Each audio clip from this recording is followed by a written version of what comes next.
कितनी अजीब बात है कि वक्त निकल जाता है और इसके बाद फिर हमें सही समझ आती है। रावण के साथ भी यही हुआ था। रावण बल में, बुद्धि में, ज्ञान में, योग में, शस्त्र में, शास्त्र में, सभी में आगे था।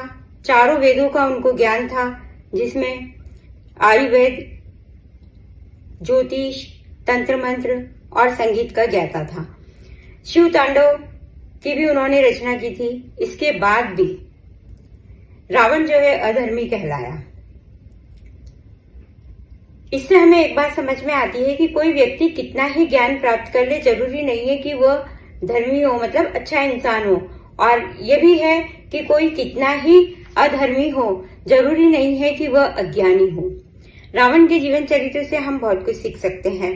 जैसे कि ज्ञान प्राप्त करना अच्छी बात है, व्यक्ति को ज्ञान होना चाहिए हर चीज का, लेकिन उससे ज्यादा महत्वपूर्ण यह है कि जो ज्ञान आपको प्राप्त है उसका समय पर सही उपयोग किया जाए।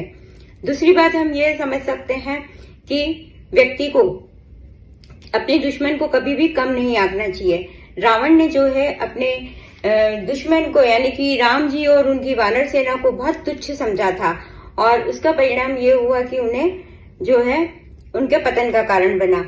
तीसरी बात यह है कि जब आपको ये समझ में आ जाए कि सामने वाला शक्तिशाली है, तब भी यदि आपने कदम आगे बढ़ाया है तो फिर आपको लड़ना चाहिए।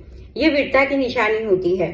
चौथी बात यह है कि अपने जीवन के गुप्त रहस्य कभी किसी को नहीं बताना चाहिए।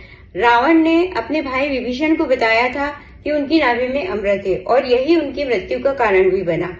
तो कोई कितना भी सगा क्यों न हो अपना, उन्हें कभी भी अपने जीवन का कोई रहस्य नहीं बताना चाहिए। और पांचवी और सबसे महत्वपूर्ण बात यह है कि अहंकार और घमंड हमेशा उसका जो परिणाम होता है वो पतन और विनाश ही होता है। इसके ऊपर एक स्टेटस भी है कि अहंकार और घमंड में तीनों गए, धन, वंश और वैभव। और न मानो तो देख लो रावण, कौरव और कंस को।